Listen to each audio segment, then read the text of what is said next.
Assalamualaikum warahmatullahi wabarakatuh. Nama saya Mika Anissa, mahasiswa Institut Xiaomi dari program Studi Manajemen Komunikasi.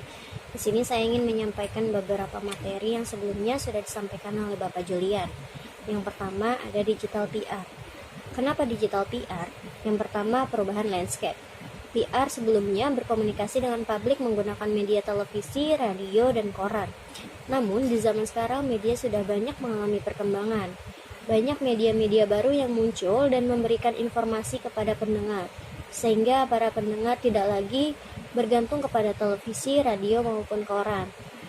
Yang kedua, ada perubahan pola komunikasi. Publik menerima pesan tanpa memberikan feedback kepada brand dan tidak dapat menyebarkannya kepada publik lainnya. Sekarang, brand dikepung oleh publik dengan berbagai feedback yang publik sampaikan melalui media sosial, sehingga pesan pun dapat disebarkan ke publik lainnya dalam ruang lingkup yang lebih luas. Yang ketiga, ada paradigma PR. Ada beberapa perbedaan karakteristik antara PR konvensional dengan digital PR, sehingga membuat seorang PR harus mengubah cara berpikir mereka. Lalu ada definisi marketing PR. Menurut Thomas, humas pemasaran adalah proses perencanaan, pelaksanaan, dan evaluasi program yang mendukung pembelian dan kepuasan konsumen melalui komunikasi informasi yang kredibel dan impresi yang mengidentifikasi perusahaan dan produknya dengan kebutuhan, keinginan, keprihatinan, dan kepentingan konsumen. Apa itu marketing? Pemasaran atau marketing adalah suatu proses manajemen yang bertanggung jawab mengenali, mengantisipasi, dan memuaskan keinginan atau kebutuhan pembeli demi meraih laba atau keuntungan. Tujuan dari marketing PR sendiri yaitu yang pertama, pengembangan prospek baru untuk pasar baru. Yang kedua, menjadikan perusahaan sebagai pemimpin di dalam berbagai pasar atau bagian pasar. Dan yang ketiga, menekankan biaya periklanan dan promosi organisasi berada pada jalur yang tepat dan mendukung perusahaan dan produknya. Lalu manfaat PR apa saja? Yang pertama itu untuk membangun posisi perusahaan sebagai market leader. Yang kedua, untuk membangun kepercayaan dan keyakinan konsumen.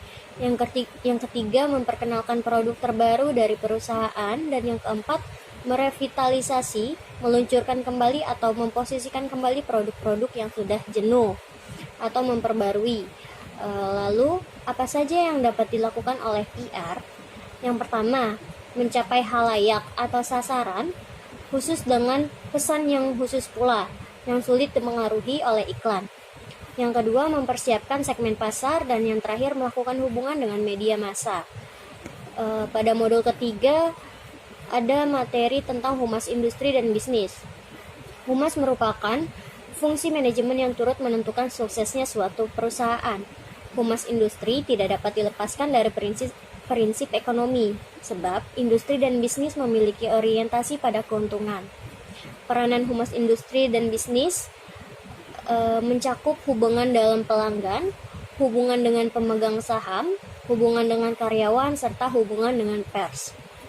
Marketing dan kapitalisme. Pemasaran sebagai bagian dari ilmu akademis mempunyai hubungan yang sangat erat dengan kapitalisme. Tujuan dari pemasaran dalam sebuah organisasi adalah untuk memasarkan atau menjual produk organisasi tersebut kepada orang banyak demi keuntungan.